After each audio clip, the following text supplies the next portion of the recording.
I'm Dr. Reed. Can I help at all? No, Really? Why are you here, then? I don't want to talk. My throat hurts too much. I suppose that this pain is the reason you're here. Is someone taking care of you? Yes. And no. Could you at least tell me your name, sir? Mortimer. Mortimer Goswick. How painful is your throat, Mr. Goswick? So painful I'd rather not talk at all, Doctor.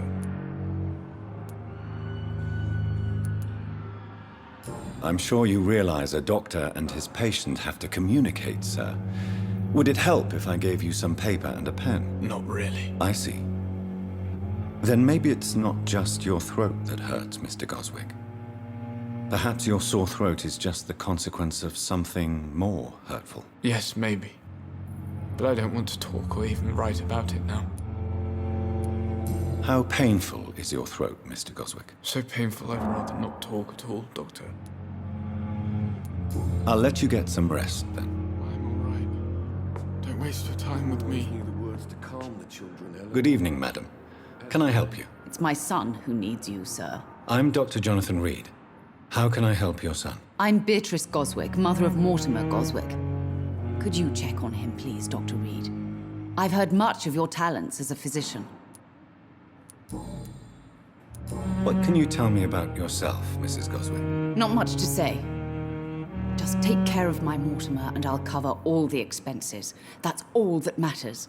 Good evening, sir. Are you really that rich? Most of the patients here are of a more humble origin, if I may say so. Yes, thanks to my husband. May he rest in peace. I can cover any needed medical expenses.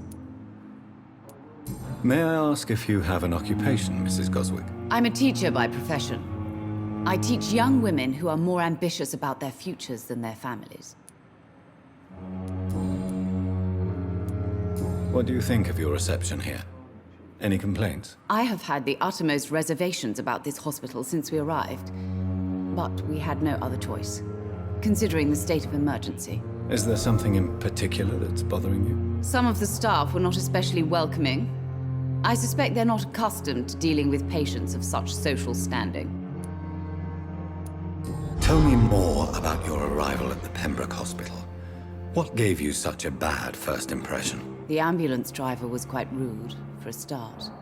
And that nurse, Miss Hawkins, seems to have quite a dubious attitude. What do you mean? She managed to secure a bed for my son despite the epidemic. It was a relief, but it wasn't cheap.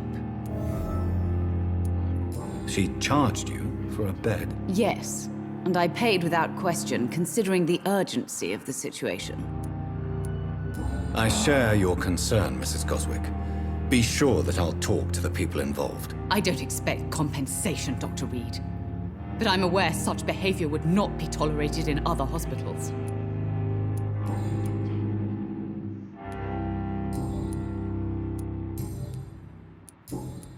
Goodbye, Mrs. Goswick.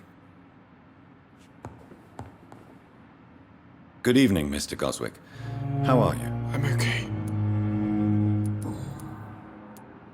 Tell me about yourself, Mr. Goswick. I don't want to talk, Doctor.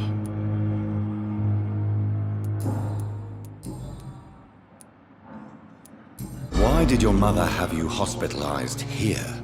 She seems convinced this is a bad hospital. My mother just wants the best for me.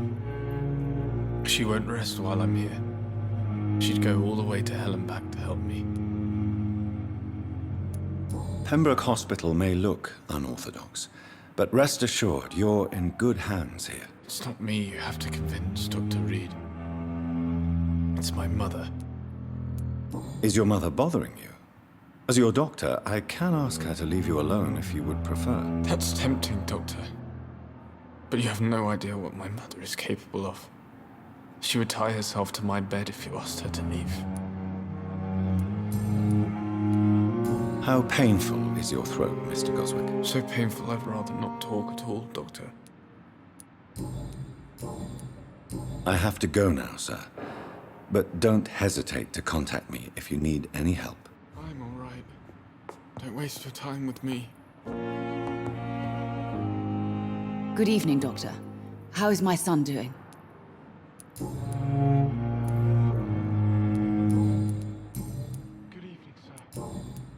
Goodbye, Mrs. Goswick.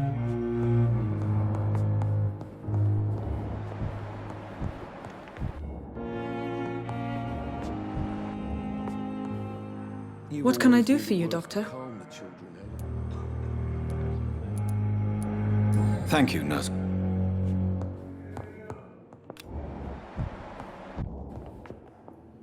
Good evening, sir. I'm Dr. Reed.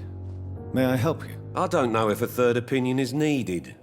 Your colleagues are already arguing about my condition. I see. Would you mind telling me more about your situation? I'm Harvey Fiddick. All I want is to get me bloody arm fixed properly. Are you satisfied with your treatment here? Well, it's clear that I've chosen a bad time to be injured. Forgive my bluntness, but you seem overwhelmed by cases of the flu. I won't lie to you about it. I'm afraid we are. Are you sure you don't want to operate yourself, Dr. Reed? I have the feeling you're very capable. And your colleagues seem to think so too. In other circumstances, you would be right. But for now, I don't think I can take on the responsibility. My apologies. Tell me about yourself, Mr. Fiddick. I'm just a regular guy waiting to get his arm fixed, so I can return to work and to my family. I was more curious about what you were doing before being hospitalized. I'm a carpenter, and a good one too. But that means I need both arms to feed my family, Dr. Reed. Tell me about the doctors who are arguing about your case. Strickland and Ackroyd. They both want the best for me, but there's a lot of pride there. Doctors are no different from carpenters, it seems. What do you mean? I often had professional arguments with rivals on a building site. Difference is I disagreed about wooden nails, not flesh and bones.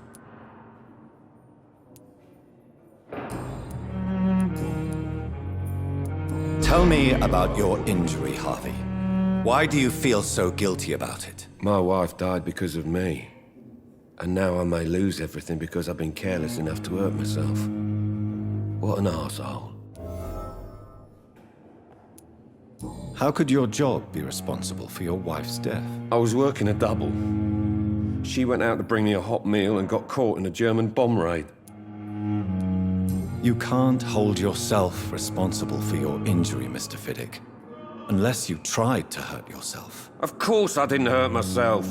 But I can't work until my arm is fixed. My children need to eat, Doctor. Tell me more about the death of your wife, Harvey. 1915. I was in the army. Building workshops for the Royal Flying Corps. Helen was happy I wasn't sent to the front. What happened? The Germans sent Zeppelins to bomb the construction site, but they missed their target. My wife was bringing my dinner when the bombs fell. I'm sorry for your loss. So many died during the bombings. I served in France and witnessed the carnage there. I would like to say that she didn't suffer. Truth is, I have no idea. I just know that I'm all that me kids have. Poor little bleeders. How are your children after losing their mother? They were smaller then. The only good thing about this is my Helen didn't bring them with her that night.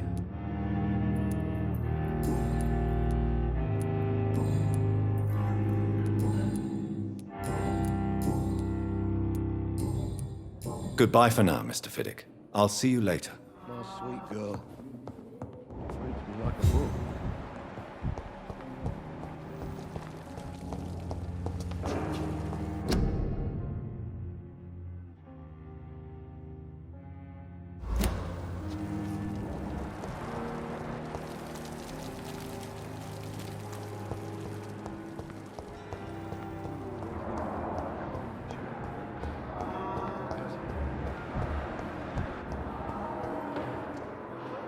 Good evening, sir. I'm Dr. Reed.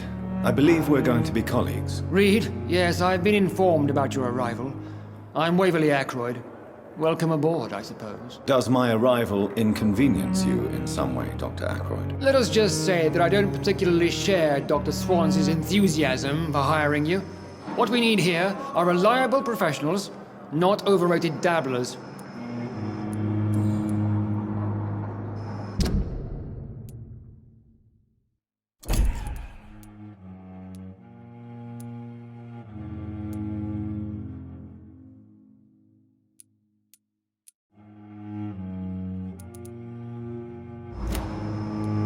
If you have a problem with me, Dr. Ackroyd, please feel free to tell me. Dr. Swansea has imposed your presence on this hospital without asking anyone's advice. The benefit of his position. But I don't agree with it. I know we've never met before, but I believe this hospital could use all the help it can get. You will agree with that, I'm sure. Oh, but I have heard about you, Dr. Reed. Of course, you can't say the same about me, since I have not wasted my time courting the press.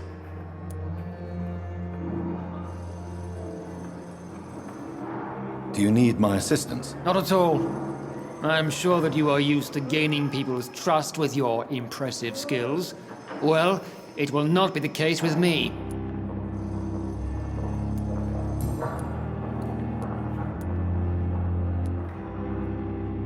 Tell me, Waverly, what do you think of Dr. Strickland's enthusiasm for his experimental research? Strickland is playing with his patients' lives for pride and glory. Now that, sir, is unethical. Are you thinking about something in particular? Harvey Fiddick needs delicate surgery. I believe we should stick to the usual procedure, but my young colleague obviously disagrees. And are you not afraid that your rivalry with Strickland may be blinding you? Rivalry? I guess you could call it that. But I will never be childish enough to let my personal feelings affect my judgment. Why do you wish to lead this surgery? I strongly believe that Mr. Fiddick should not be butchered to test an unproven procedure. If you are going to lead this surgery, I'm trusting you to assume the consequences of your actions, whatever the result. I'm not the kind of man who runs away from his responsibilities, Dr. Reed. There is no need for you to be looking over my shoulder.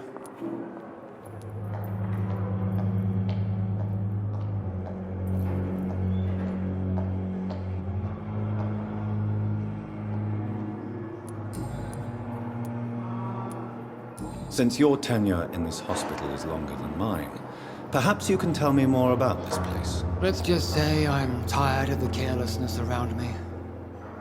I have always respected the skills of Dr. Swansea, but over time his enthusiasm has become displaced. Carelessness? Exactly what are you talking about? We're here to save lives. The people who trust us are not volunteering for experimentation. They're here to be healed. I don't intend to run any radical experiments, Doctor.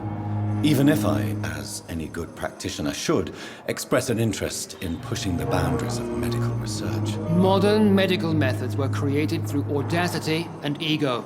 But there are rules in our line of work, and they're here to protect our patients. If you have a Doctors... I know... Oh,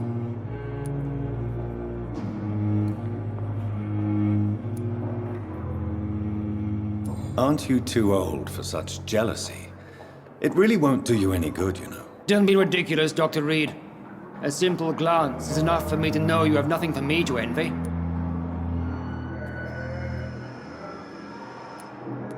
Since your Let's just... carelessness... We're here... I don't Modern... Tell me... Strickland... Are you think... Harvey...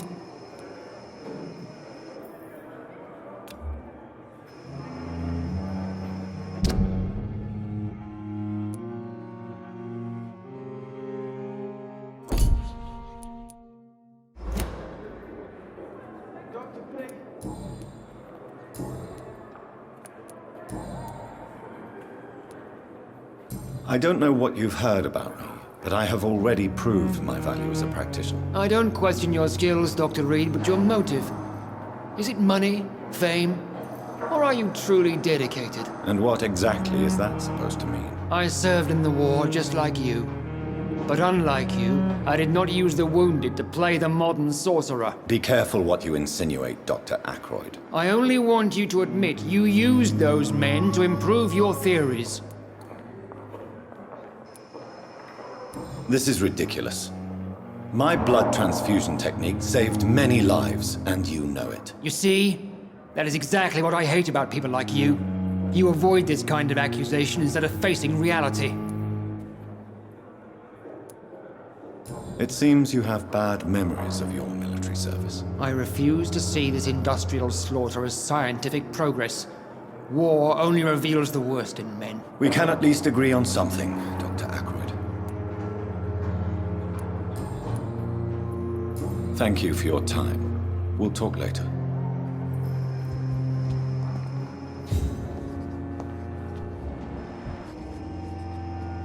Good evening, Nurse Hawkins. Good evening, Dr. Reed.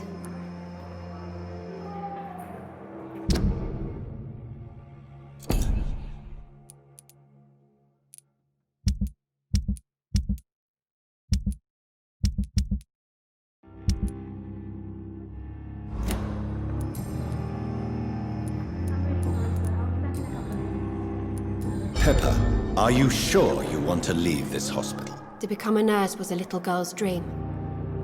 But in the end, I don't feel that useful. I want more. I want to make things change. You should be proud of what you've achieved. This hospital represents hope for many people in need of help. Maybe you're right. But at the moment, I feel like we're just a cemetery waiting room.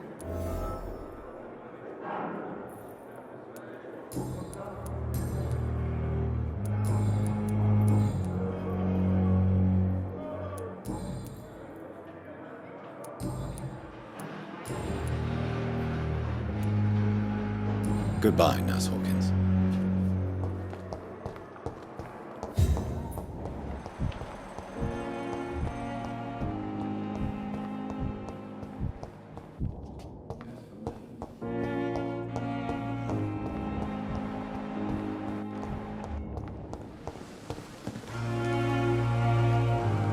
Good evening. I'm Dr. Reed. Always a pleasure to meet a colleague, sir. Especially when he was supposedly dead. A colleague? Are you a doctor too? Not anymore, sir. I used to be Dr. Rakesh Chadana. Now, I'm just Mr. Chadana, pawnbroker and humble guardian of this morgue. What do you mean, you used to be a doctor? Was your license revoked? No, sir. It is just that I like to be precise. I run a little pawn shop while taking care of the dead. But I used to be a real doctor.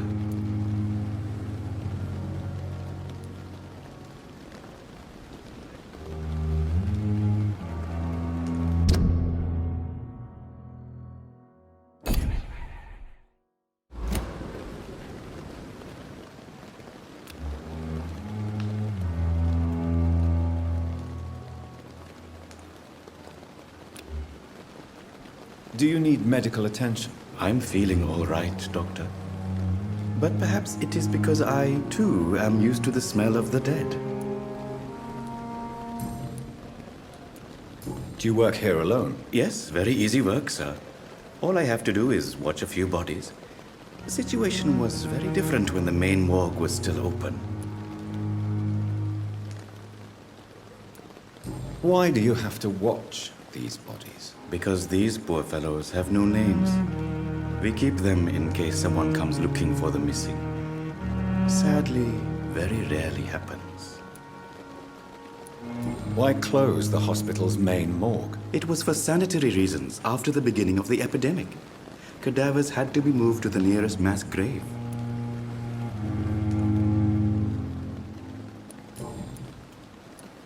Are you afraid or uneasy being surrounded by so many corpses? Why should I?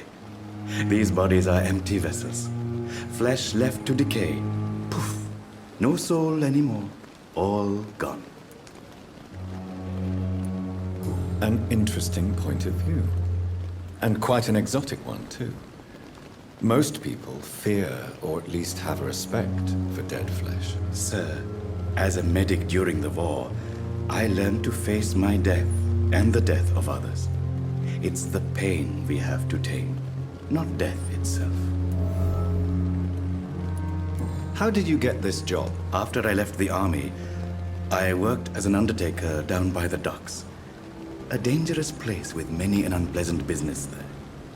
Milton Hooks helped me get a job here.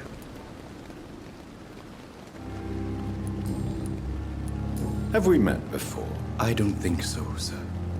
Why? When we first talked, you said you were glad to meet me since I was reported dead. Funny story, sir. Your sister came here a few nights ago.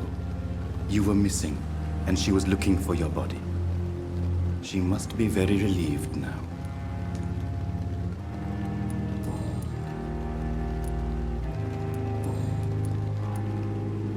A pawnbroker?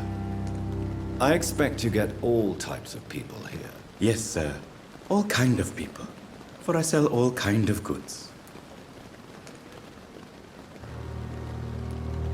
Who comes here to trade with you?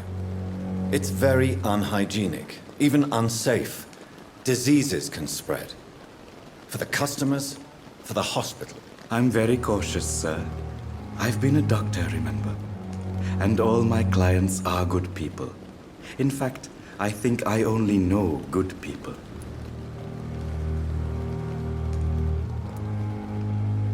What kind of goods? With the quarantine, it's not always easy to buy things. So I trade, I exchange. Some people sell, some others buy. I like to help.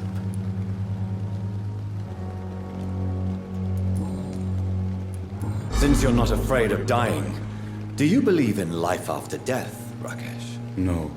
I believe we must do all the good we can while alive.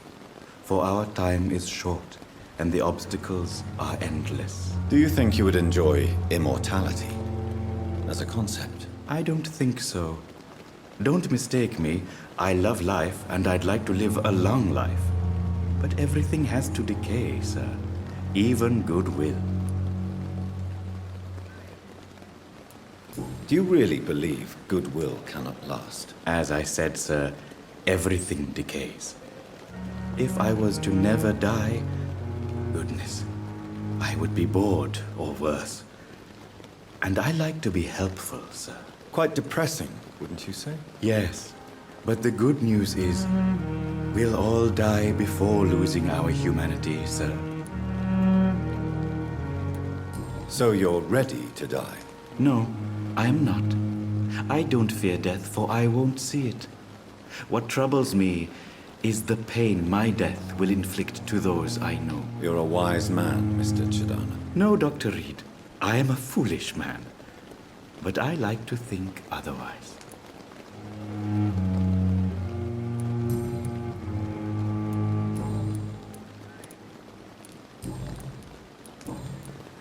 Please show me what you have to sell. Of course. It's just trinkets and curios, really. But I'm sure they can be useful.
I'm sorry you ended up on my plain and cold medical bench, sir.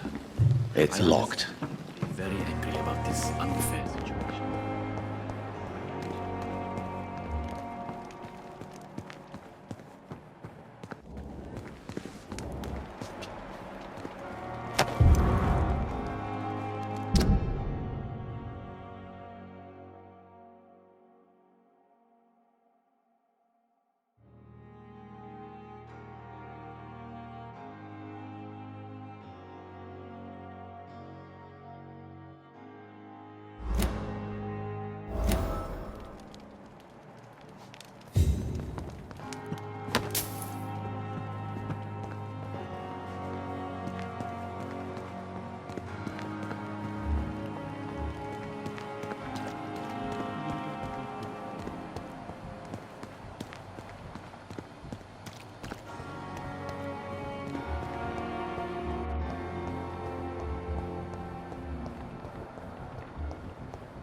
here Good again. evening, Miss Howcroft. How are you tonight? I need blood, Doctor. Warm, rich, vibrant blood. Do you require my services, Miss Howcroft? I have no need for your medicine, Dr. Reed. Blood is the only drug I need.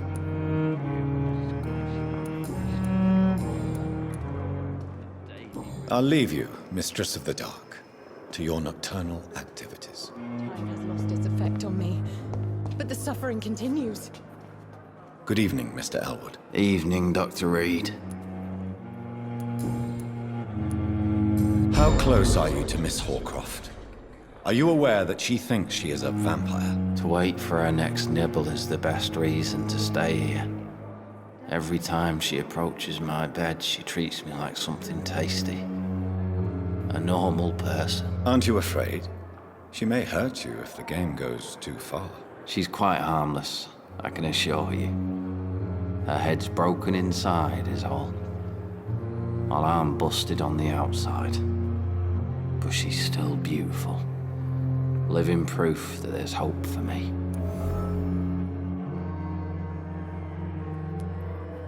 So do you let her bite you? You know that's not sanitary. And why not? She's only supping a few drops of me blood.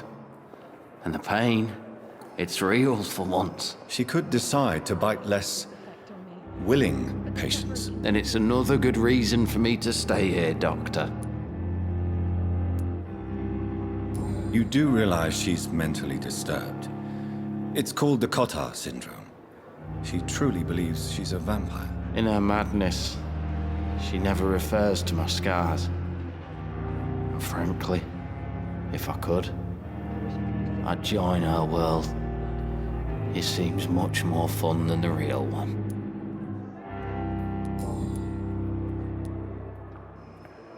Where were you stationed, sir? Did you serve for long? I really don't want... No offense. You were an off...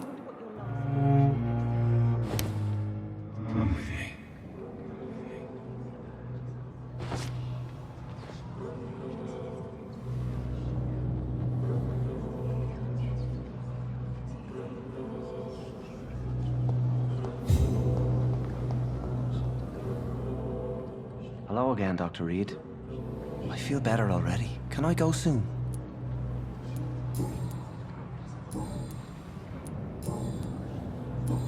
Goodbye, Mr. Hampton.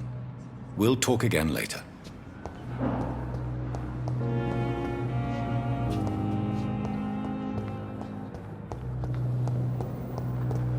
wonder what you're like.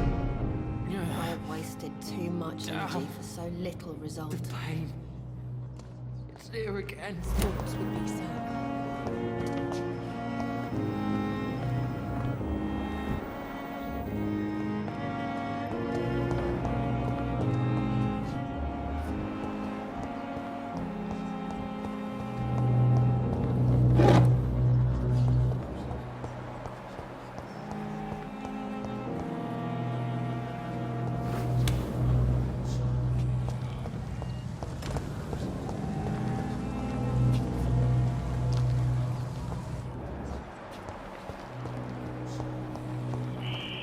Scowl voices in the garden.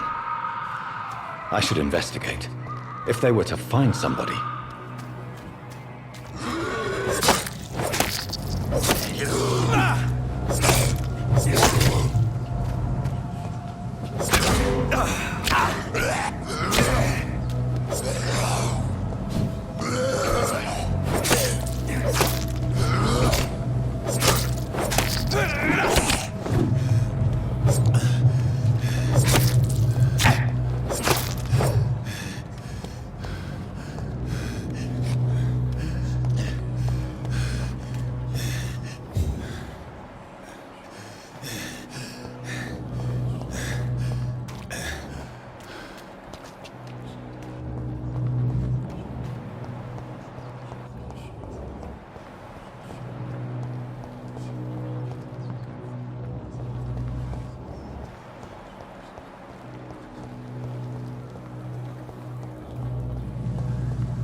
This must be the place. It's definitely away from prying eyes. Relegated to the shadows. A kingdom of my own. At least I won't be sleeping in a coffin. The flower's dying. It needs water.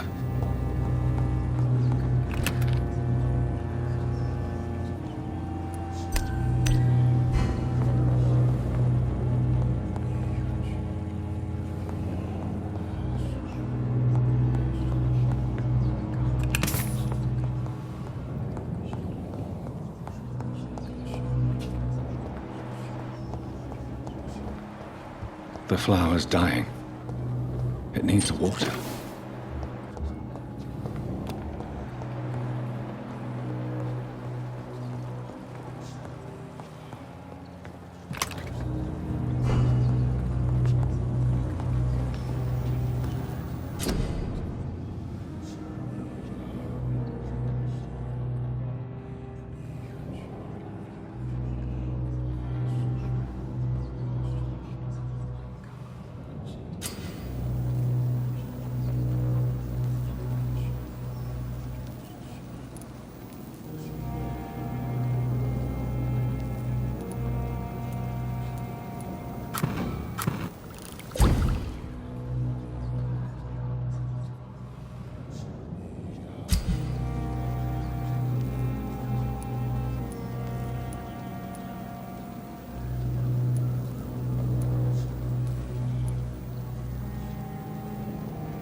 William Bishop's blood is much more unstable than human blood and shows extensive mutation.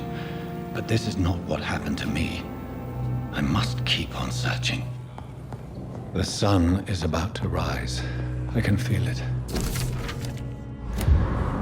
I'll continue tomorrow night. I have so much time now.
stay here until my research is complete. I'd better learn to hide my true nature from the mortals. But what about my thirst for blood?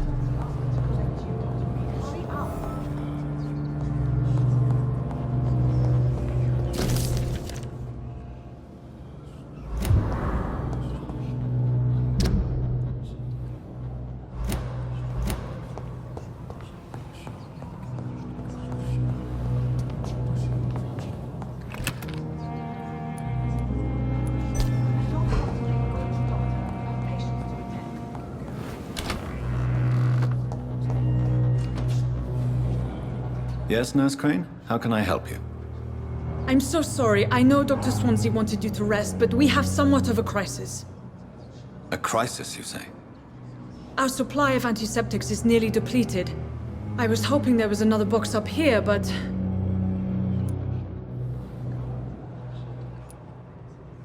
Sorry. There's nothing here. Some of the patients won't last the night without them. Honestly, sir, I'm beside myself. I may have a solution. In France, during the war, drugs shortage was a daily problem, and we had to use our wits to overcome the shortages. However do you mean? If combined correctly, certain household chemical products can be used in a pinch instead. Now, where's the hospital storeroom? The storeroom? Fat chance. This is the Pembroke, and space is luxury we don't have. Everything used to be stored in the old morgue. Perhaps I should look there first. Where is this morgue? It's the large building behind the hospital. You'll need to go in the back door because it's been sealed off for sanitary reasons. Take this key. It opens a small back entrance at the end of a narrow street. The abandoned morgue behind the hospital. A small door at the end of a narrow street. On my way, then. Thank you, nurse.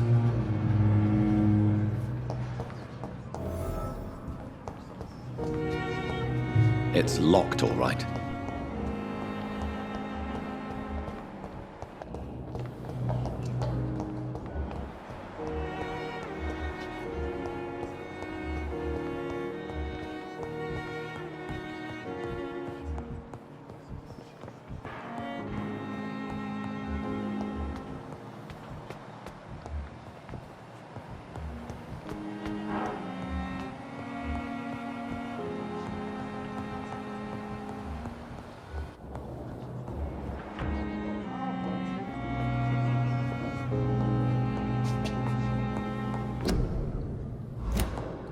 Please come back later.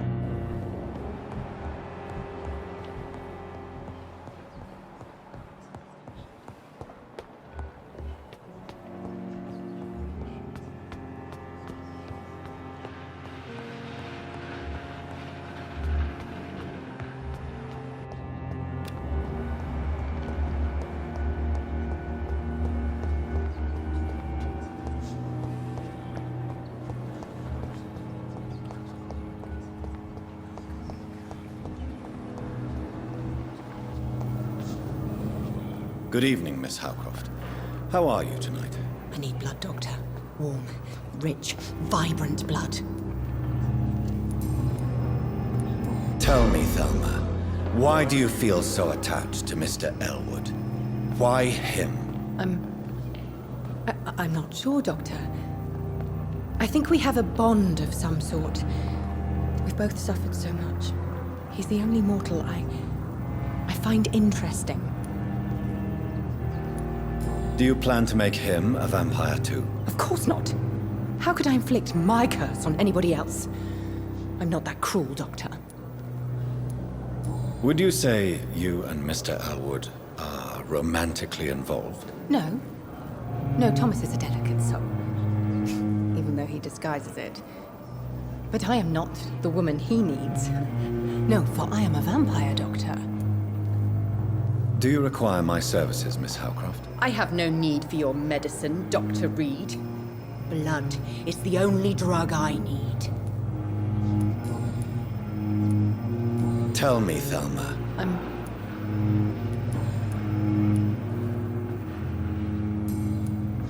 I'll leave you, Mistress of the Dark, to your nocturnal activities.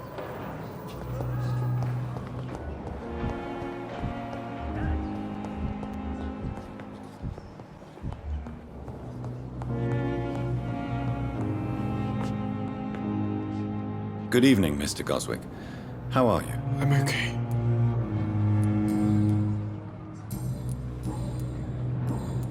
Do you need any help? I'm afraid I may, sir. I don't mean to be a burden.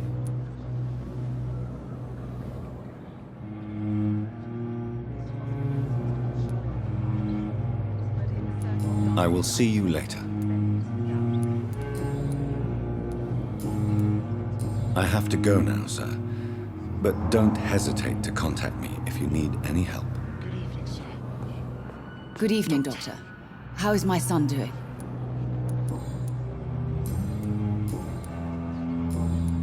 Goodbye, Mrs. Goswick. I will not let you down, my boy. Good evening, Mr. Fiddick. Good evening, Dr. Reed. Any news about my operation?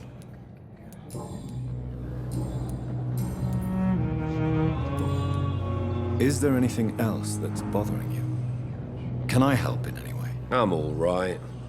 Considering the state of this place, I should consider myself lucky, I guess. Goodbye for now, Mr. Fiddick. I'll see you later. You always knew the words to calm the children, Ellen. As for me...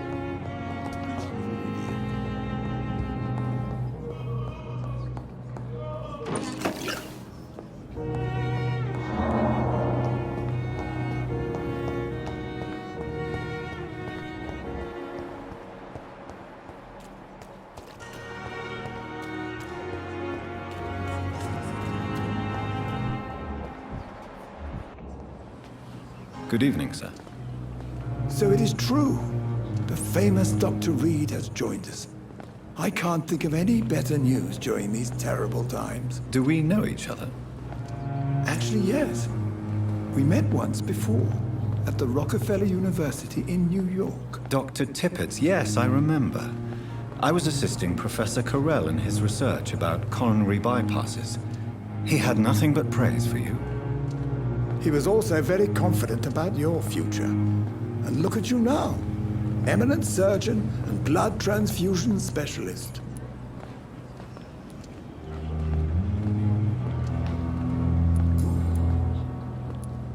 You're exhausting yourself, Corcoran. Maybe you should think about preserving your strength. No, we must keep on healing all those poor souls. We are the last rampart before chaos. Once more, unto the breach. You've nothing to prove, Dr. Tippett, to anybody, and we all praise your experience. Please, have some rest. I am perfectly fine, and I am not too old for this job. What is the Pembroke Hospital situation? And please, speak freely. This hospital is not exactly the best of London. I'm sure you are used to working in a better environment. It's more than enough. In any case, the personnel of a hospital are much more important to me than the building. Don't be misled by appearances, Dr. Reed. This hospital does not lack talented people. It just lacks hope. What can you tell me about the staff in the hospital? Some are really good, and others are not so good. But during this troubled period, there is no time for slander. I prefer to focus on the positive character traits. Tell me more about cherished people, then. Nurse Brannigan is a pearl. She is the most helpful and dedicated nurse I've ever worked with. A clever and cheerful woman. You really seem to admire her skills. I'll go even further.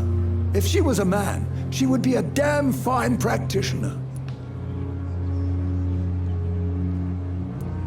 Any opinion about the management?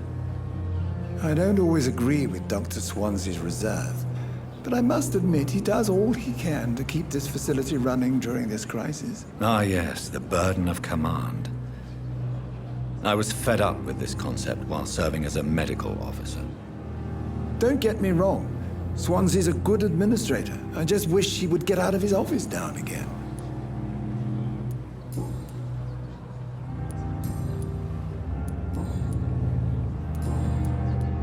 Goodbye, Dr. Tippett.